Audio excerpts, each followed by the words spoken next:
حضرت ابراہیم علیہ السلام کی جوانی، نبوت، تبلیغ دین اور ہجرت۔ بسم اللہ الرحمن الرحیم۔ السلام علیکم۔ یقیناً تمام تعریفیں اللہ کے لیے ہیں، ہم اس کی تعریف بیان کرتے ہیں اور اسی سے مدد کے طلبگار ہیں۔ میں گواہی دیتا ہوں کہ اللہ کے سوا کوئی معبود برحق نہیں۔ ناظرین، سیرت ابراہیم علیہ السلام کے دوسرے حصے کے ساتھ آپ کی خدمت میں حاضر ہیں۔ اپنی پچھلی ویڈیو میں ہم نے آپ کو حضرت ابراہیم علیہ السلام کی پیدائش اور بچپن کے حوالے سے بتایا، اور آج کی اس ویڈیو میں ہم بات کریں گے آپ کی جوانی کے بارے میں، آپ کو نبوت کب عطا ہوئی اور آپ نے دین حق کی تبلیغ کیسے کی، اور اس راہ میں آپ کو کس قسم کی مشکلات کا سامنا کرنا پڑا۔ اس کے ساتھ ساتھ پچھلی ویڈیو میں ہم نے آپ کو بتایا تھا کہ کس طرح سے حضرت ابراہیم علیہ السلام کو آگ میں پھینکا گیا اور اس کے بعد کیا ہوا، یہ بھی آپ کو بتایا جائے گا۔ ان تمام باتوں کے بارے میں جاننے کے لیے آپ سے بس گزارش یہ ہے کہ ویڈیو کو اسکپ مت کیجیے گا، آخر تک لازمی اس ویڈیو کو دیکھیے گا۔ اگر آپ نئے ہیں ہمارے چینل نور اسلامک پر تو آپ ہمارے چینل کو سبسکرائب بھی ضرور کر لیں۔ ناظرین اکرامی، یہ اللہ تعالیٰ کی سنت قدیمہ ہے کہ جن حضرات کو نبوت کا منصب عطا کرنا چاہتے ہیں ان کو ابتدا ہی سے اپنی نگرانی اور اپنی حفاظت میں رکھتے ہوئے اس منصب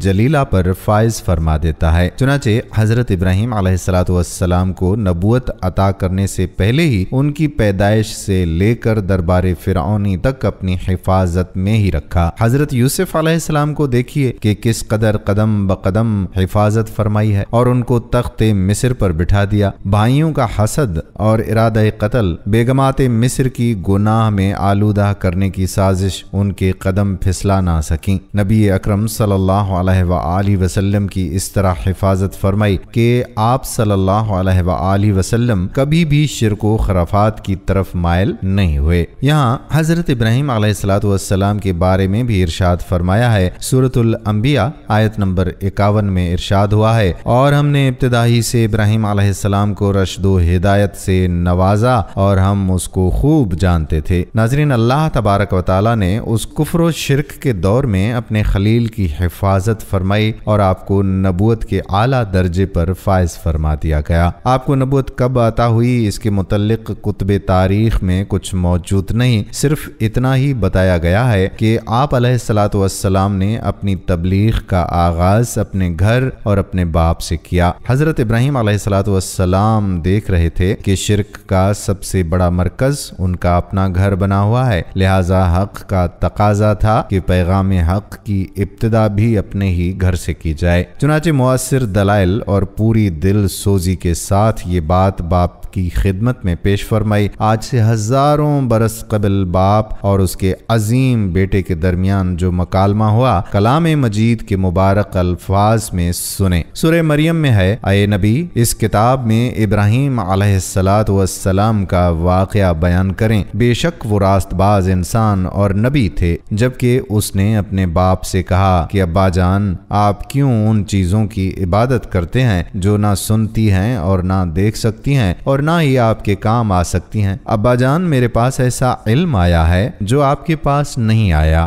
آپ میری بات مانیں، یعنی اتباع کریں، میں آپ کو ٹھیک راہ بتاؤں گا۔ اے ابا جان، آپ شیطان کی بندگی نہ کریں، شیطان تو رب کا نافرمان ہے۔ اے ابا جان، مجھے ڈر ہے کہ کہیں آپ رحمان کے عذاب میں مبتلا نہ ہو جائیں اور شیطان کے ساتھی نہ بن جائیں۔ ان سب باتوں کے جواب میں ان کے باپ نے کہا، اے ابراہیم، کیا تو میرے معبودوں سے پھر گیا ہے؟ اگر تو ایسی تبلیغ سے باز نہ آیا تو میں تجھے پتھر مار مار کر جان سے مار دوں گا، بس تم ہمیشہ کے لیے مجھ سے دور ہو جاؤ۔ ناظرین، پہلے مرحلے میں حضرت ابراہیم علیہ السلام نے صرف اپنے والد کو دین حق کی دعوت دی، جبکہ دوسرے مرحلے میں آپ علیہ السلام نے اپنی پوری قوم کو دین حق کی طرف بلایا۔ چنانچہ آپ علیہ السلام نے اپنی قوم سے خطاب کرتے ہوئے ارشاد فرمایا، کیا تم نے کبھی غور بھی کیا جن کی تم عبادت کرتے ہو، تم بھی اور تمہارے بزرگ میرے دشمن ہیں سوائے رب العالمین کے۔ اس ایک اللہ نے مجھے پیدا فرمایا اور پھر ہدایت بخشی، وہی مجھے کھلاتا اور پلاتا ہے، اور جب میں بیمار ہو جاتا ہوں تو وہ مجھے شفا دیتا ہے، وہی مجھے موت دے گا اور وہی مجھے دوبارہ زندہ کرے گا۔ اسی سے میں امید کرتا ہوں کہ روزہ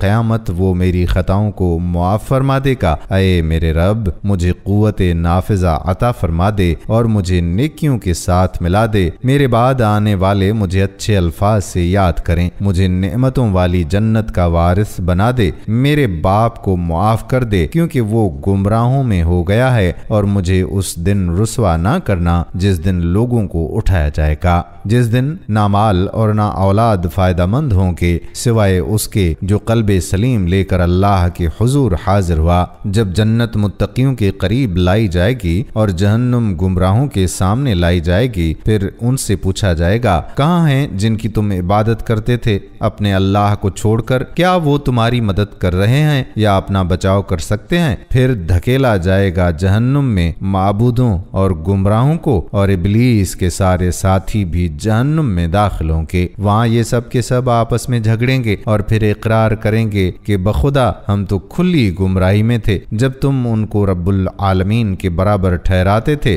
ان بڑے مجرموں نے ہی ہم کو گمراہ یعنی مجرم بنایا۔ اب ہمارا کوئی سفارشی ہے اور نہ ہی کوئی ولی اور دوست۔ کاش ہمیں ایک دفعہ پھر پلٹنے کا موقع مل جائے اور ہم ایماندار ہو جائیں گے۔ یقیناً اس میں عبرت اور نصیحت ہے، لیکن ان کی اکثریت نہیں مانے گی۔ تیرا رب یقیناً زبردست حکمت والا ہے اور رحیم ہے، لیکن ان لوگوں پر دین حق کی تبلیغ کا کوئی اثر نہ ہوا، اسی لیے قرآن مجید نے بڑے غضبناک لہجے میں ان کو مخاطب کیا۔ سورۃ الانفال آیت نمبر 22 میں ہے، اللہ کے نزدیک پوری مخلوق میں سب سے بدتر انسان وہ ہیں جو حق کے معاملے میں گونگے بہرے ہیں اور عقل کے اندھے ہیں۔ سورۃ الاعراف آیت نمبر 179 میں ہے، حقیقت تو یہ ہے بہت سے جن اور انسان ایسے ہیں جن کو جہنم کے لیے پیدا کیا گیا ہے، وجہ یہ ہے ان کے سینے میں دل ہیں مگر ان سے سوچتے نہیں، ان کی آنکھیں ہیں مگر وہ ان سے دیکھتے نہیں، ان کے کان بھی ہیں مگر ان سے سنتے ہی نہیں، حق بات کو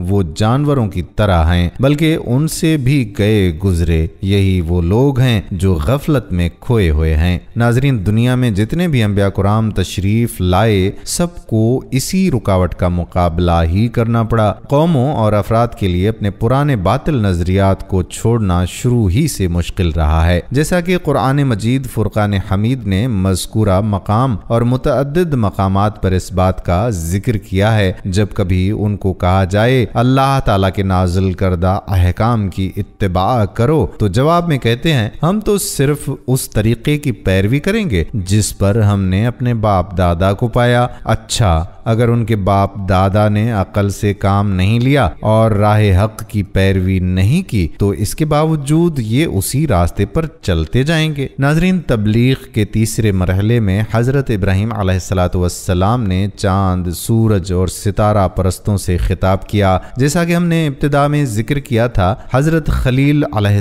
السلام کی قوم کے لوگ صنم پرستی کے ساتھ ساتھ ستارہ پرستی کے بھی قائل تھے۔ سیدنا حضرت ابراہیم علیہ السلام نے مناسب جانا کہ اب وقت آ گیا ہے کہ معبودان ارضی کے ساتھ معبودان فلکی یعنی سورج، چاند اور ستاروں کی پرزور تردید کی جائے، لیکن اسلوب بیان ایسا اختیار فرمایا کہ شرک کا مریض یکا یک بدل نہ جائے، کیونکہ مریض شرک بہت جلد باز اور ہلکی طبیعت کا واقع ہوا ہے۔ جب بھی اس کو محسوس ہو جائے کہ نسخہ توحید کے ساتھ میرا علاج ہونے والا ہے تو پہلے ہی بھاگنا اور منہ بسورنا شروع کر دیتا ہے۔ اس لیے حضرت ابراہیم خلیل اللہ علیہ السلام نے نہایت ہی اچھے طریقے اور دلچسپ انداز میں توحید سمجھانے کی کوشش فرمائی۔ یہ انداز بیاں ان کی زبردست معجزانہ فصاحت و بلاغت اور حکمت و دانائی کا مرقع ہے۔ جب شام ہوئی تو پردہ ظلمت سے ستارے درخشاں ہوئے تو اپنی قوم کا عقیدہ نقل کرتے ہوئے فرمایا، یہ میرا میرا رب ہے۔ لیکن تھوڑی ہی دیر کے بعد چمکتے ہوئے تارے ڈوب گئے۔ فرمایا ڈوبنے والے رب نہیں ہو سکتے کیونکہ وہ محکوم ہیں، محکوم اور مجبور کبھی رب نہیں ہو سکتے۔ پھر پردہ ظلمت چاک ہوا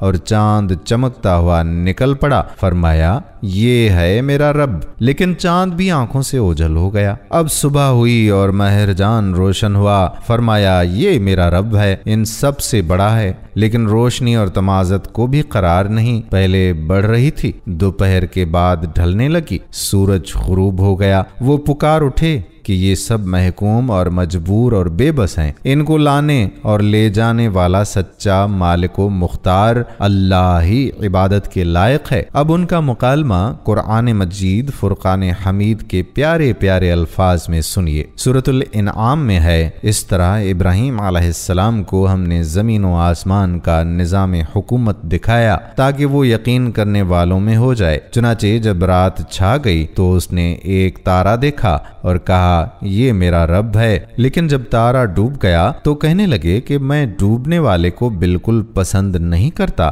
جب چمکتے ہوئے چاند کی طرف دیکھا تو کہا کہ یہ میرا رب ہے۔ جب وہ بھی چھپ گیا تو فرمایا اگر میرا رب مجھے ہدایت سے نہ نوازتا تو میں بھی گمراہ لوگوں میں شامل ہو جاتا۔ پھر جب سورج کو چمکتا ہوا دیکھا تو فرمایا یہ میرا رب ہے، یہ ان سب سے بڑا ہے۔ مگر جب وہ بھی غروب ہو گیا تو ارشاد فرمایا اے برادران قوم، میں بری ہوں ان سے جن کو تم شریک بناتے ہو۔ میں نے تو بالکل اپنا چہرہ اس ہستی کی طرف کر لیا ہے جس نے زمین و آسمان کو پیدا فرمایا، اور میں مشرکوں کے ساتھ نہیں ہوں۔ تو اس کی قوم اس سے جھگڑنے لگی تو فرمایا کیا اللہ کے بارے میں میرے ساتھ جھگڑتے ہو حالانکہ اس نے مجھے صراط مستقیم دکھائی؟ میں تمہارے بنائے ہوئے معبودان باطل سے نہیں ڈرتا۔ ہاں اگر میرا رب نقصان پہنچانا چاہے تو ضرور ہو سکتا ہے، میرے رب کا علم ہر چیز پر محیط ہے۔ کیا اب بھی تم نصیحت حاصل نہیں کرو گے؟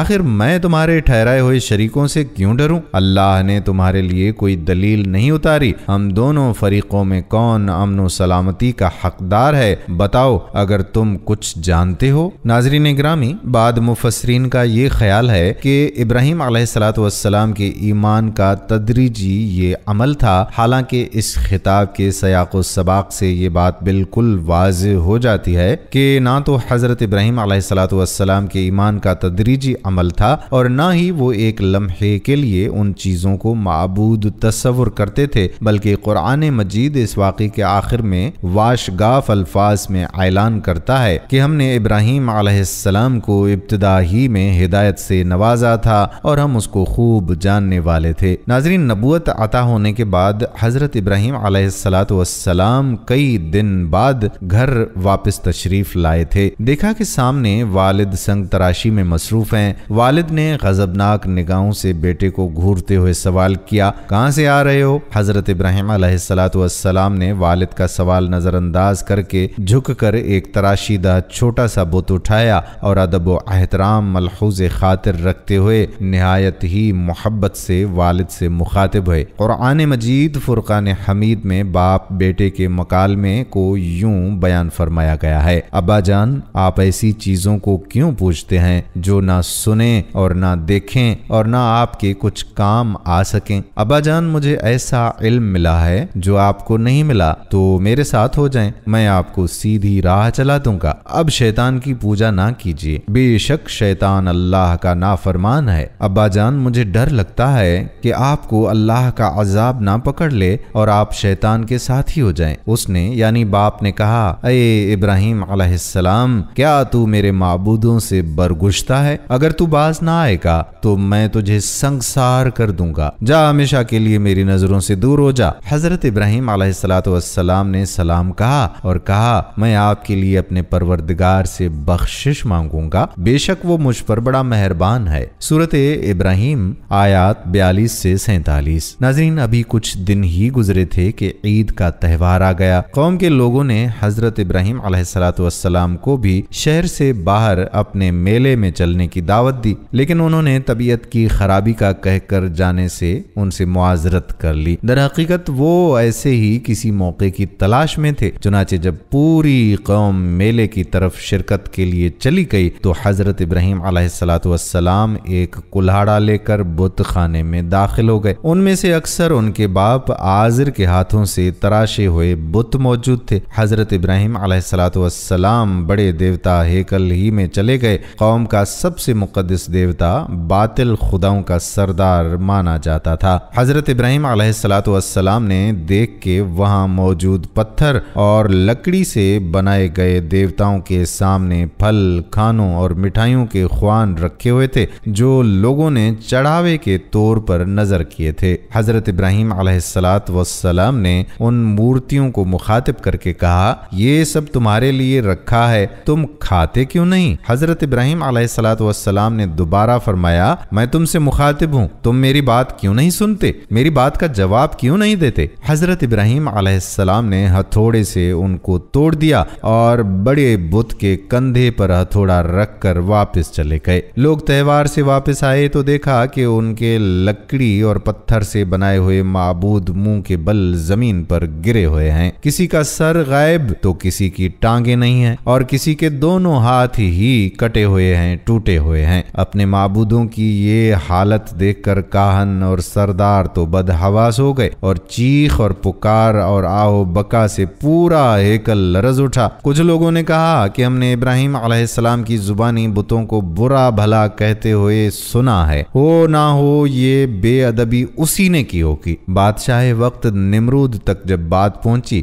تو اس نے کاہنوں اور درباریوں کو جمع کیا اور ان کی موجودگی میں حضرت ابراہیم علیہ السلام کو دربار میں طلب کیا۔ دربار لوگوں سے کھچا کھچ بھرا ہوا تھا۔ حضرت ابراہیم خلیل اللہ علیہ السلام رعب اور وقار کے ساتھ دربار میں داخل ہوئے اور شاہی پروٹوکول کو نظر انداز کرتے ہوئے نمرود کے سامنے کھڑے ہو گئے۔ قرآن مجید میں اس کے حوالے سے فرمایا گیا، ترجمہ ہے، کہنے لگے ہمارے معبودوں کے ساتھ یہ سلوک کس نے کیا؟ بے شک وہ تو ظالموں میں سے ہے۔ لوگوں نے کہا کہ ہم نے ایک نوجوان کو ان کا ذکر کرتے ہوئے سنا ہے، اس کا نام ابراہیم ہے، وہ بولے کہ اسے لوگوں کے سامنے لاؤ تاکہ وہ گواہ رہیں۔ جب ابراہیم علیہ السلام آئے تو انہوں نے کہا کہ کیا ہمارے معبودوں کے ساتھ یہ کام تم نے کیا ہے؟ حضرت ابراہیم علیہ السلام نے جواب دیا کہ یہ کام اس بڑے بت نے کیا ہوگا، اگر یہ بولتے ہیں تو ان سے پوچھ لو۔ وہ سر نیچا کر کے بولے، تم جانتے ہو کہ یہ بول نہیں سکتے۔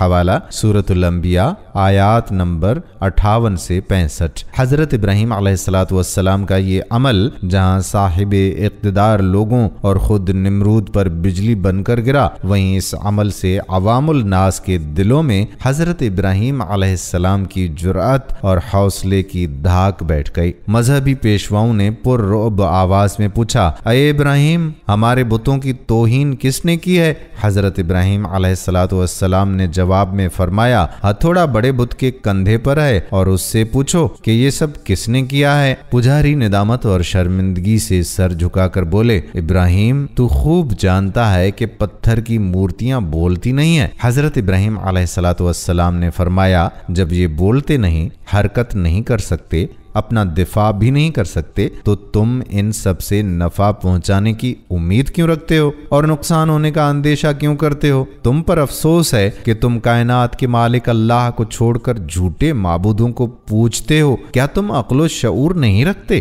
حضرت ابراہیم علیہ السلام کی تقریر بت پرستوں کے عقائد پر ایسی کاری ضرب تھی کہ نمرود نے اپنی خود ساختہ خدائی کو زمین بوس ہوتے ہوئے دیکھ لیا۔ نمرود چالاک آدمی تھا، اس نے حضرت ابراہیم علیہ السلام سے پوچھا، اے ابراہیم، تو اپنے باپ دادا کے دین کی مخالفت کیوں کرتا ہے؟ تو ان مقدس بتوں کو معبود ماننے سے کیوں منکر ہے؟ حضرت ابراہیم علیہ السلام نے فرمایا، اللہ تعالیٰ ساری کائنات کا تنہا مالک ہے، ہم سب اسی کی مخلوق ہیں، پتھروں اور لکڑیوں سے بنائے ہوئے بت خدا نہیں ہیں، یہ تو اپنی سلامتی اور حفاظت کے لیے بھی دوسروں کے محتاج ہیں۔ پرستش کے لائق وہ ہستی ہے جو کسی قسم کی احتیاج نہیں رکھتی اور تمام مخلوق اس کی محتاج ہے۔ یہ سن کر نمرود بولا اگر میرے علاوہ کوئی اور رب ہے تو اس کا ایسا وصف بیان کر جس کی قدرت مجھ میں نہ ہو۔ حضرت ابراہیم علیہ السلام نے فرمایا میرا رب موت و حیات پر قادر ہے۔ نمرود بولا زندگی اور موت تو میرے قبضہ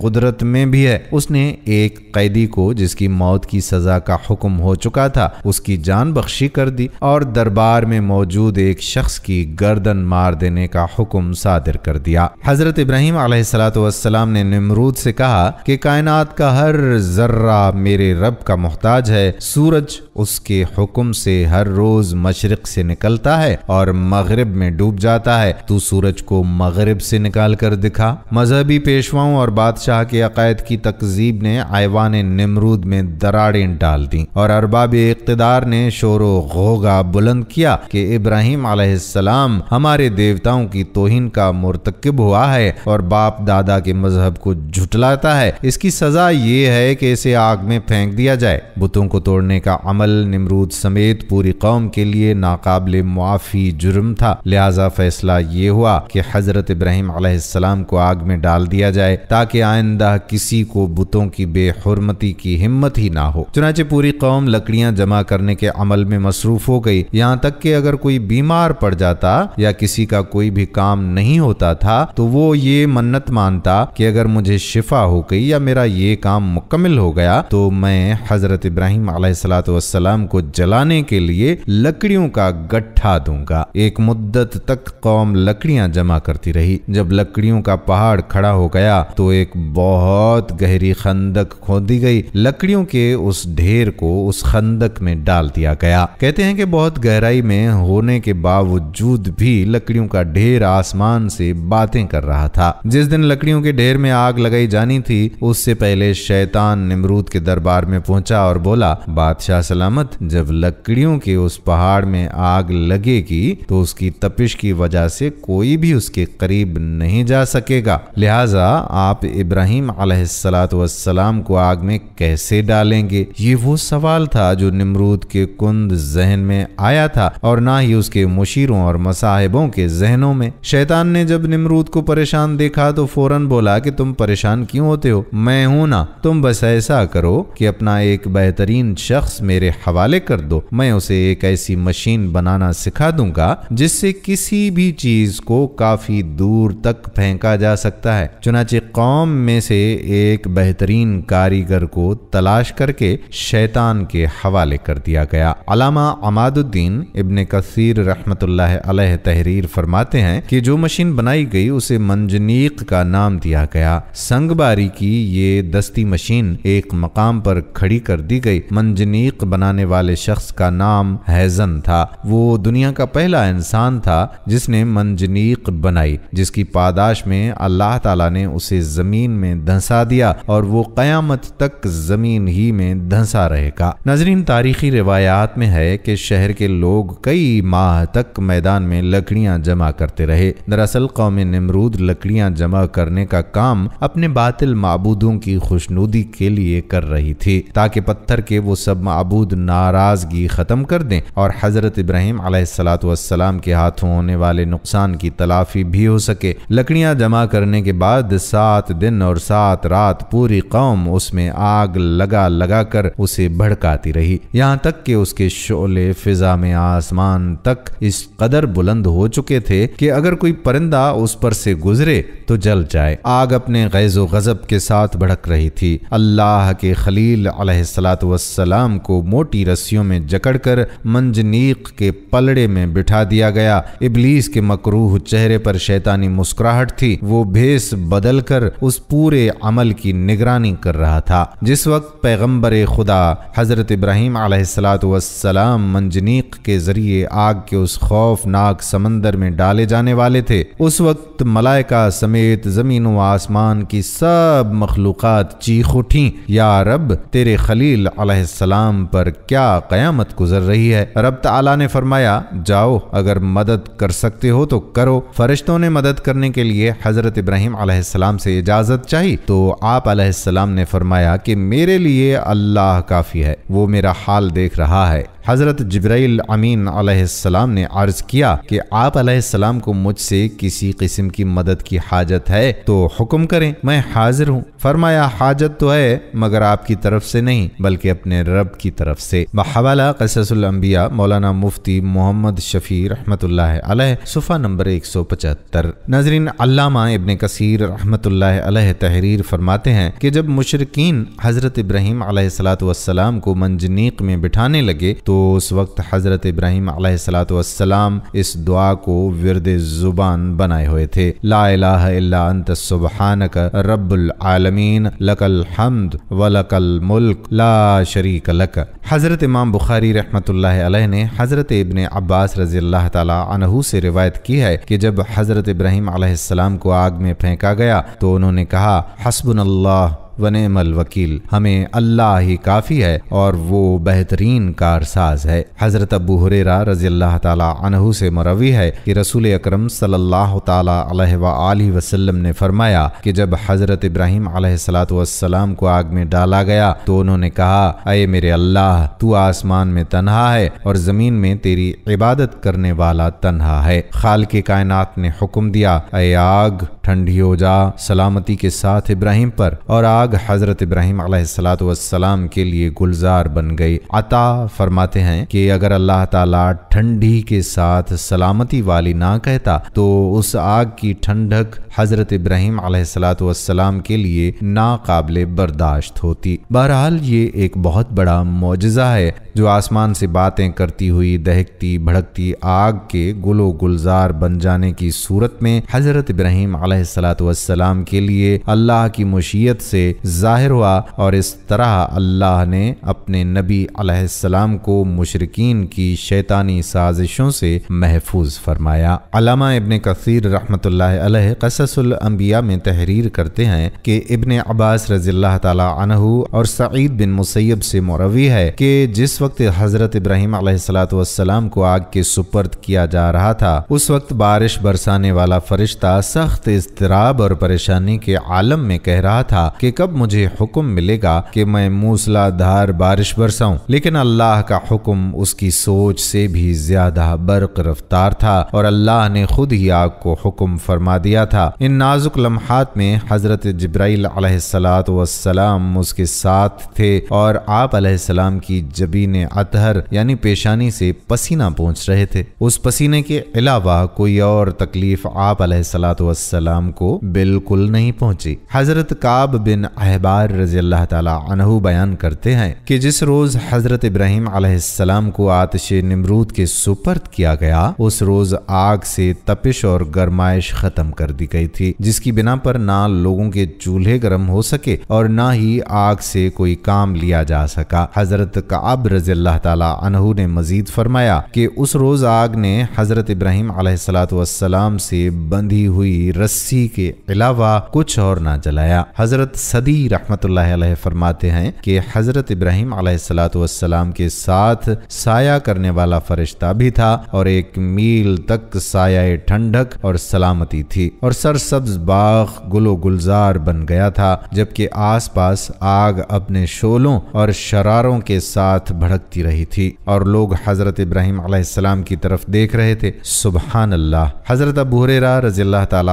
عنہ سے روایت ہے کہ حضرت ابراہیم علیہ السلام کے والد کے کہے ہوئے کلمات میں سے سب سے اچھے کلمات وہ ہیں جو آزر نے اپنے بیٹے کو آگ کے اندر اس حالت میں دیکھتے وقت کہے۔ ترجمہ ہے اے ابراہیم تیرا پروردگار بہترین پروردگار ہے۔ ابن عساکر رحمت اللہ علیہ حضرت عکرمہ رضی اللہ تعالی عنہ سے روایت کرتے ہیں کہ حضرت ابراہیم علیہ السلام کی والدہ نے جب اپنے لخت جگر کو گل و گلزار میں یوں مطمئن دیکھا تو وہ پکار اٹھیں اے میرے بیٹے میں بھی تیرے پاس آنا چاہتی ہوں، اللہ سے دعا کر کہ تیرے ارد گرد کی آگ کی حرارت سے مجھے نجات دے۔ حضرت ابراہیم علیہ السلام نے عرض کیا جی اماں۔ پھر آپ علیہ السلام کی والدہ محترمہ حضرت ابراہیم علیہ السلام کی جانب چلیں اور آگ نے انہیں کچھ بھی نہ کہا۔ پھر بیٹے کے پاس پہنچ کر بیٹے کو گلے سے لگایا اور بوسہ دے کر واپس لوٹ آئیں۔ حضرت منہال بن عامر سے مروی ہے کہ وہ فرماتے ہیں کہ مجھے خبر پہنچی ہے کہ حضرت ابراہیم علیہ السلام وہاں گل و گلزار میں 40 یا 50